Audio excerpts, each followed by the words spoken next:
Alas, the exterior of Saint-Denis doesn't look too bright today. It's been knocked about and restored and is now engulfed in a squalid industrial suburb. To form any notion of its first effect on the mind, one must go to Chartres.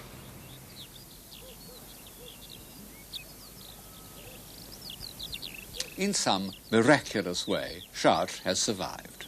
Fire and war, revolution and restoration have attacked it in vain. One can still climb the hill to the cathedral in the spirit of a pilgrim. Even the tourists have not destroyed its atmosphere, as they have in so many temples of the human spirit, from the Sistine Chapel to the Todaiji in Japan.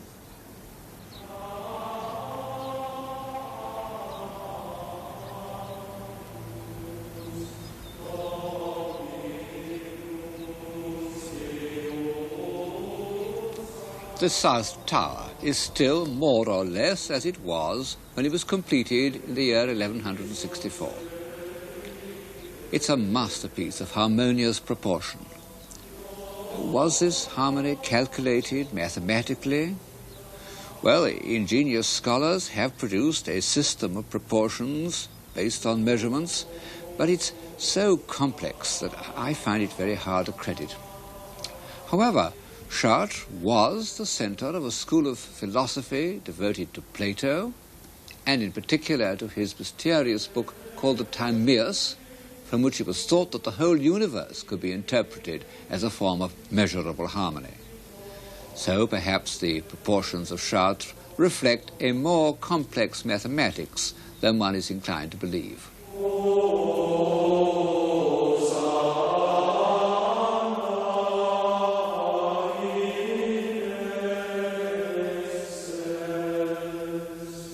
Chartres contained the most famous of all relics of the Virgin, the actual tunic she had worn at the time of the Annunciation. From the first, this relic had worked miracles, but it was only in the 12th century that the cult of the Virgin began to appeal to the popular imagination. I suppose that in the earlier centuries, life was simply too rough. At any rate, if art is any guide, and in this series I am taking it as my guide, the Virgin played a very small part in the minds of men during the 9th and 10th and even the 11th centuries.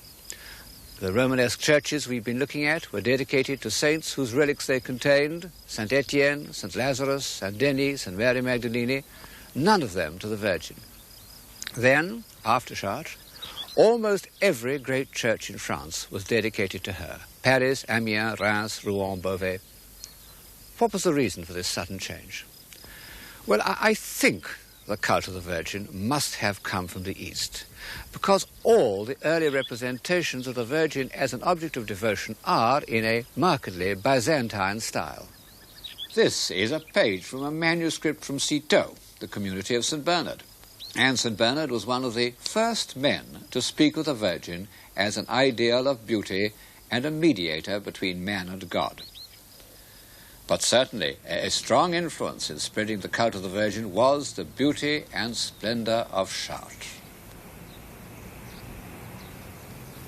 The main portal of Chartres is one of the most beautiful congregations of carved figures in the world. The longer you look at it, the more moving incidents, the more vivid details you discover. I suppose the first thing that strikes anyone is this row of pillar people. In naturalistic terms, as bodies, they're impossible, and the fact that one believes in them is a triumph of art. The sculptor was not only a man of genius, but one of great originality. He must have begun carving when style was dominated by the violent, twisting rhythms of Cluny, and he's created a style as still and restrained and classical as the Greek sculptors of the 6th century BC.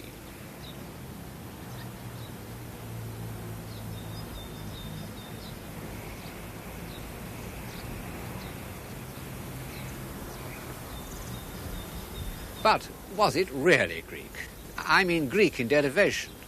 Were these reed-like draperies, the thin straight lines, the fluted folds, the zigzag hems, and the whole play of texture, which so obviously recalls a Greek archaic figure, arrived at independently, Or had the Chartres master seen some fragments of early Greek sculpture in the south of France? Well, for various reasons, I'm quite certain that he had. But the most important thing about the central doorway, more important even than its Greek derivation, is the character of the heads of the so-called kings and queens. No one knows exactly who they are. These heads seem to me to show a new stage in the ascent of Western man. Indeed, I believe that this refinement, this look of selfless detachment and spirituality is something entirely new in art. Beside them, the gods and heroes of ancient Greece look arrogant, soulless, even slightly brutal.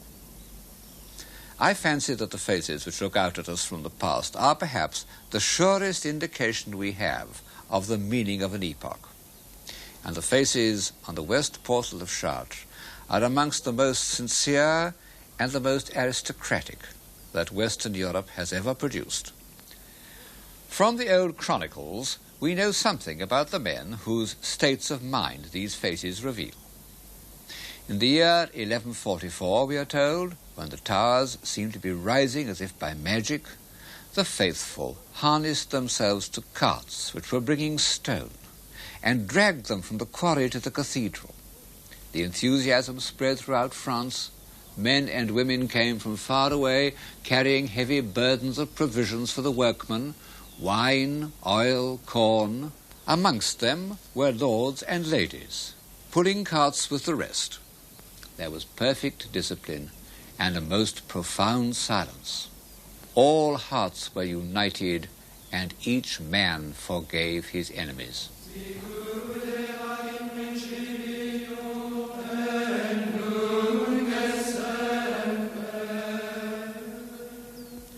Its very construction was a kind of miracle.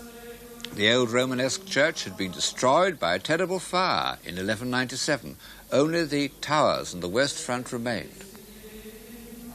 And the people of Chartres feared that they had lost their precious relic. Then, when the debris was cleared away, it was found intact in the crypt. And the Virgin's intention became clear, that a new church should be built, even more splendid than the last. The building is in the new architectural style to which Suger had given the impress of his authority at Saint-Denis, what we call Gothic. Only at Chartres the architect was told to follow the foundations of the old Romanesque cathedral, and this has meant that the Gothic vaulting had to cover a space far wider than ever before. It was a formidable problem of construction, and in order to solve it, the architect has used the device known as flying buttresses, one of those happy strokes where necessity has led to an architectural invention of marvelous and fantastic beauty.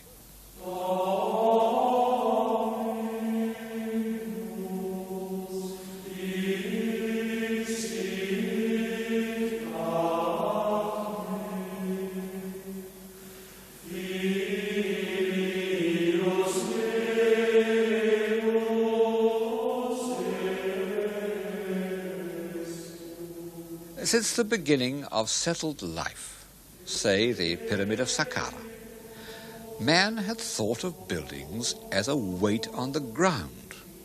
He had always found himself limited by problems of stability and weight. In the end, it kept him down to the earth. Now, by the devices of the Gothic style, the shaft with its cluster of columns passing without interruption into the vault, and the pointed arch, he could make stone seem weightless, the weightless expression of the spirit. By the same means, he could surround his space with glass.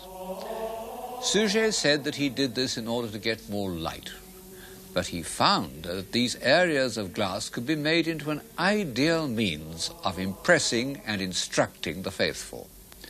Man may rise to the contemplation of the divine through the senses. Well, nowhere else, I think, is Suget's favourite saying, so convincingly illustrated as it is in Chartres Cathedral.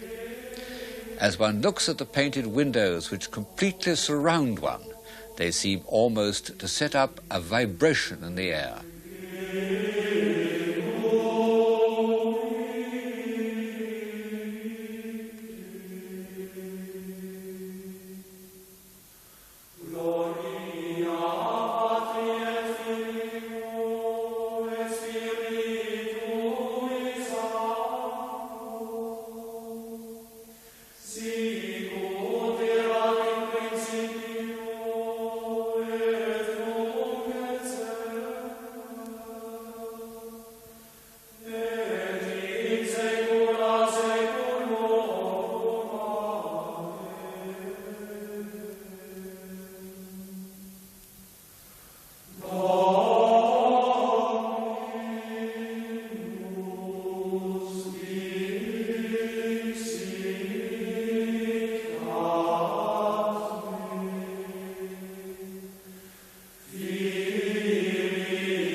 Chartres is the epitome of the first great awakening in European civilization.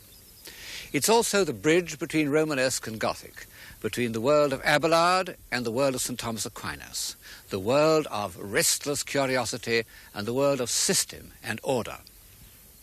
Great things were to be done in the next centuries of High Gothic, great feats of construction, both in architecture and in thought. But they all rested on the foundations of the 12th century. That was the age which gave European civilization its impetus.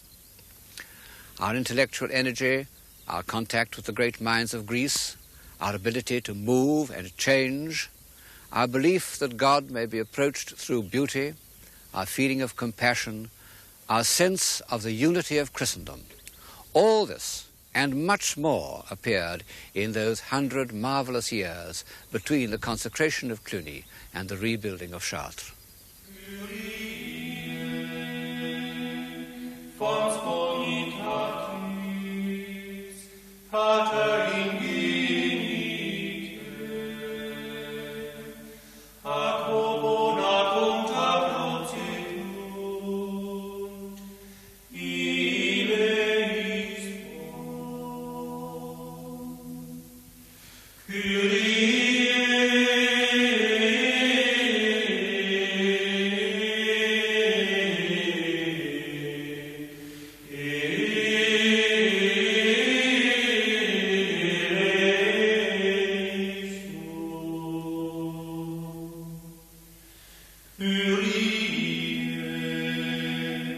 Qui septi form